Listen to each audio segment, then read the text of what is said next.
నమస్కారం అండి. మహాభారతంలో నేడు 28వ అధ్యాయము, అంశం పాశుపతం. వినిపిస్తున్నది మీ విజయభాస్కర్. పాండవుల అరణ్యవాస ప్రారంభంలో భీముడు, ద్రౌపది ఇద్దరూ యుధిష్ఠిరుడితోనూ వాగ్వివాదం చేశారు. క్షత్రియుడికి కోపం ఉండాల్సిన చోట ఉండాలని, అన్యాయంగా అవమానపరిస్తే నిరసన తెలియజేస్తూనే ఉన్న స్థితిలో క్షమ, శాంతి అని ఊరుకోవడం తగదని భీముడు, ద్రౌపది అన్నారు. సకల శాస్త్రాలలోనూ తమ వాదనల్లోని అంశాలను యుధిష్ఠిరుడికి చెప్పారు. యుధిష్ఠిరుడు ఎప్పుడూ ఒక్కటే స్థిరమైన జవాబిచ్చేవాడు. మనమిచ్చిన వాగ్దానం మేరకు ఖచ్చితంగా నడిచి తీరాలి. క్షమ అన్నిటికన్నా గొప్ప గుణమని చెప్పేవాడు. భీముడు తనకు ఉన్న తమకంతో ఎప్పుడు దుర్యోధనుణ్ణి చంపుతానా, ఎప్పుడు రాజ్యాన్ని గెలుచుకుంటానా అని తనలోనే క్రోధావేశంతో ఊగిపోయేవాడు. వీరులైన వారు అడవిలో నమ్రత గల జంతువుల్లా పడి ఉండడం తగదనేవాడు. ఓ మారు భీముడు యుధిష్ఠిరుడితో వేదమంత్రాలు వల్లవేస్తూ అతడి స్వరాన్ని, ధ్వనిని విని ఆనందిస్తూ, అర్థం ఏమీ తెలియని వాడిలా ఉన్నావు, నీ విజ్ఞానం కలవరమైనది. క్షత్రియుడై పుట్టావు కానీ క్షత్రియుడి ఆచరణ లేదు. కాఠిన్యం, వీరయత్నం క్షత్రియుడికి ఉండాల్సిన సుగుణాలని శాస్త్రాలు చెప్పడం నీకు తెలుసు. ధృతరాష్ట్ర కుమారులైన దుష్టులను విచ్చలివిడిగా వదిలేయకూడదు. తనను మోసం చేసిన శత్రువును జయించని రాజు జన్మే కాదు. అది నా మతం. మోసం చేసిన శత్రువును చంపినందువల్ల నాకు నరకం వచ్చినా అది నాకు స్వర్గతుల్యంగా ఉంటుంది. నీ క్షమ మమ్మల్ని అగ్ని కంటే తీవ్రంగా దహిస్తూ ఉంది. ఆ తుచ్చులు మనల్ని వంచి మన రాజ్యాన్ని తీసుకుని అనుభవిస్తున్నారు. మరి నువ్వు కడుపు నిండా తిని యజగరం వలె స్తబ్దంగా పడి ఉన్నావు. మన వాగ్దానం ప్రకారం మనం పడి ఉండాలని అంటావు. ప్రపంచమంతా కీర్తి సంపాదించిన అర్జునుడు తన ఉనికి ఎలా ఇతరులకు తెలియజేయకుండా ఉండగలడు? హిమాలయ పర్వతాలు పిడికెడు తృణాలతో మూయబడతాయా? సింహ సదృశ్యులైన అర్జునుడు, నకులుడు, సహదేవుడు ఎలా దాక్కుని ఉంటారు? వినుతుకెక్కిన ద్రౌపది ఎవరికీ కనపడకుండా ఎలా సంచరిస్తుంది? ఈ చేయలేని పని మనం ఎలా చేసినా దుర్యోధనుడు తన వేగుల ద్వారా మన ఉనికి తెలుసుకుంటాడు. కాబట్టి మనం ఇచ్చిన వాగ్దానం అనుసరించడానికి వీల్లేనిది.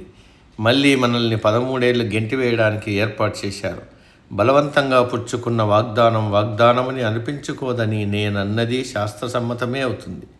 అలసిపోయిన ఎద్దుకు ఒక గుప్పెడు గడ్డి వేసినంత మాత్రాన నీవా వాగ్దానోల్లంఘనకు ప్రాయశ్చిత్తంగా సరిపోతుంది. మన శత్రువుల్ని వెంటనే చంపుతానని నిశ్చయానికి రావాలి. క్షత్రుడికి అంతకు మించిన కర్మే లేదు అని వాదించాడు భీముడు. తన అభిప్రాయం చెప్పడంలో భీముడు ఎప్పుడూ వెనుకాడాడు. ద్రౌపది కూడా దుర్యోధన, కర్ణ, దుశ్శాసనుడితో తాను పడిన భంగపాటును మళ్ళీ గుర్తు చేసింది. శాస్త్ర పురాణాల్లోని అంశాలు చదువుతూ యుధిష్ఠిరుడి ఆలోచనల్లోకి నెట్టి ఆందోళన కలిగిస్తుంది. ఒక్కొక్కప్పుడు యుధిష్ఠిరుడు పాతబడిన రాజకీయ సూత్రాలను ఉదహరిస్తూ కౌరవ, పాండవ బలాలను వర్ణిస్తూ ఉండేవాడు. మన శత్రువుల పక్షాన భూరిశ్రీవసుడు, భీష్ముడు, ద్రోణుడు, అశ్వత్థామ, దుర్యోధనుడు, అతని అన్నదమ్ములు యుద్ధంలో ఆరితేరినవారు. చిన్న వలస రాజ్యాల రాజులు, పెద్ద రాజ్యాధిపతులు కూడా కౌరవుల పక్షాన ఉన్నారు. భీష్మ ద్రోణులకు దుర్యోధనుడి గుణాలు ఇష్టం లేకపోయినా అతన్ని విడవరు. యుద్ధ భూమిలో కౌరవుల కోసం ప్రాణాలు అర్పించడానికి సిద్ధంగా ఉన్నారు. కర్ణుడు ధైర్యవంతుడే కాదు, యుద్ధంలో మంచి నిపుణుడు కూడా. అన్ని ఆయుధాల ఉపయోగం తెలిసినవాడు కూడా. యుద్ధం జరిగితే ఎలా పరిణమిస్తుందో చెప్పలేము. మనకే జయం లభిస్తుందని నిశ్చయంగా చెప్పలేం కదా. తొందరపడటం వల్ల ప్రయోజనం లేదు అంటూ యుధిష్ఠిరుడు తన తమ్ముళ్ల పౌరుషాన్ని, ఉద్వేగాన్ని అణగదొక్కుతున్నాడు. మరి కొంతకాలమైన తరువాత వ్యాసుడి సెలవు ప్రకారం అర్జునుడు దేవతల నుంచి దివ్యాస్త్ర సంపాదనకు హిమాలయాలకు ఘోర తపస్సు చేయడానికి ప్రయాణమయ్యాడు. అర్జునుడు తన అన్నదమ్ముల వద్ద అనుమతి తీసుకుని పాంచాలికి వీడ్కోలు ఇవ్వడానికి ఆమె వద్దకు వెళ్ళాడు. ఓ ధనుంజయ, నీవు చేసే ప్రయత్నాల్లో తప్పక చేయిస్తావు. నీవు జన్మించినప్పుడు కుంతీదేవి నిన్ను గురించి కోరిన కోరికల ఆశలు అన్నీ సఫలమవుతాయి. మా అందరి సౌఖ్యము, జీవితము, గౌరవము, ఘనత అన్నీ నీపై ఆధారపడి ఉన్నాయి. కొత్త అస్త్రశస్త్రాలు పొంది తిరిగి రా అంటూ ద్రౌపది మంగళ వాక్యాలు పలికి అర్జునుడికి వీడ్కోలు పలికింది. ఈ వాక్యాలు తన భార్య ద్రౌపదివి అయినా ఆశీర్వచనాలు కుంతీదేవివే అని భావించాడు అర్జునుడు ఘోరారణ్యాలు దాటి ఇంద్రాలికా పర్వతాన్ని చేరాడు. అక్కడ ఓ బ్రాహ్మణుణ్ణి కలిశాడు. ఆ ముని నవ్వి అర్జునుడితో ప్రేమగా మాట్లాడాడు. బిడ్డ, నీవు కవచం ధరించి ఆయుధాలతో ఉన్నావు. ఎవరు నీవు? ఇక్కడ ఆయుధాలు ఉపయోగపడవు.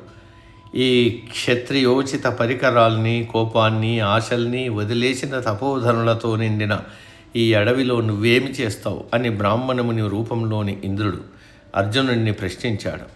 ఇంద్రుడు తన కుమారుడైన అర్జునుడిని చూసి ఆనందించడానికి వచ్చాడు. అర్జునుడు తండ్రికి నమస్కరించి ఇలా పలికాడు. ఓ దేవరాజా, నాకు ఆయుధాలు కావాలి, వాటిని ప్రసాదించండి అన్నాడు. ఆయుధాల వల్ల ప్రయోజనం ఏమిటి? ఆనందకరమైన వాటిని కోరుకో అన్నాడు ముని రూపంలోని ఇంద్రుడు. ఓ దేవరాజా, నాకు ఊర్ధ్వలోక సౌఖ్యానందాలు అక్కర్లేదు. పాంచాలిని, నా అన్నదమ్ములను అడవుల్లో వదిలి ఇక్కడికి వచ్చాను. నాకు ఆయుధాలే కావాలి అన్నాడు అర్జునుడు. నీవు త్రినేత్రుడైన శివుని సాన్నిధ్యాన్ని పొంది ఆయన దయకు పాత్రుడవైతే నీకు దివ్యాస్త్రాలు చేరతాయి. కనుక శివుని గురించి తపస్సు చేయి అని చెప్పి ముని రూపంలోని ఇంద్రుడు అదృశ్యమయ్యాడు. అర్జునుడు హిమాలయాలకి వెళ్ళి శివుని కరుణ కోసం తపస్సు చేశాడు. శివుడు ఒక బోయవాడి వేషం, పార్వతి అతడి భార్య వేషంలో ఓ జంతువును వేటాడుతూ అడవిలో ప్రవేశించారు. వేట తీవ్ర రూపం దాల్చింది. ఆ సమయంలోనే అర్జునుడితో ఒక అడవి పంది తలపడింది. అర్జునుడు తన గాంధీవంతో ఒక బాణాన్ని పందికి వేశాడు. ఆ క్షణంలోనే వేటగాని రూపంలో ఉన్న శివుడు విడిచిన బాణం పందికి గుచ్చుకుంది.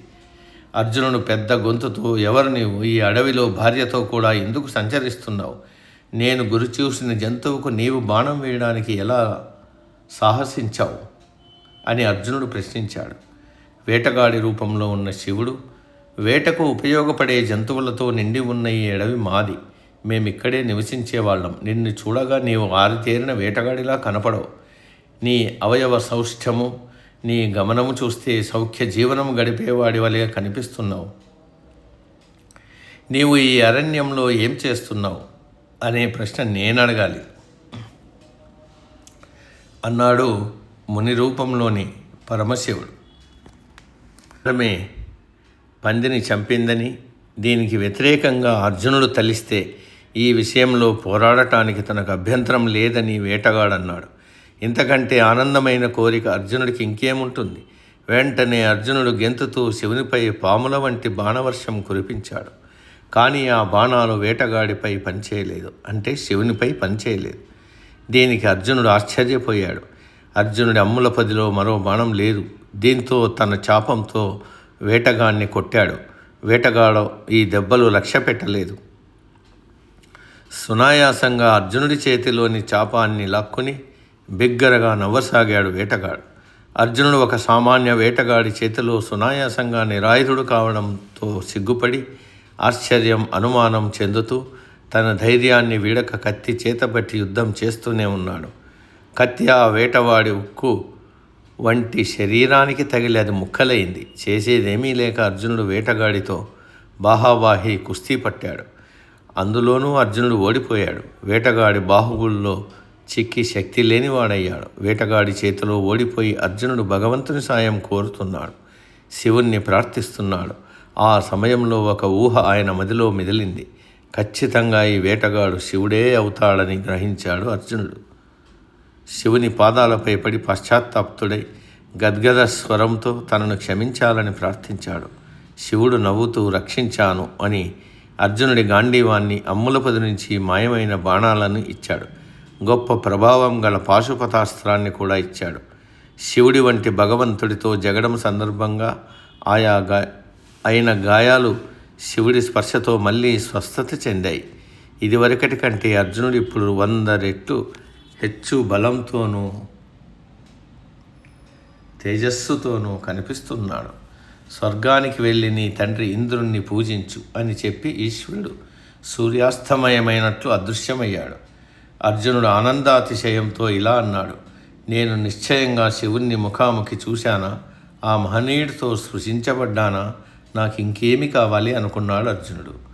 ఆ సమయంలో ఇంద్రరథ సారథి మాతలి సారథంలో వచ్చి అర్జునుణ్ణి దేవలోకం తీసుకుని వెళ్ళాడు. సమాప్తం. సర్వే జన సుఖినో భవంతు.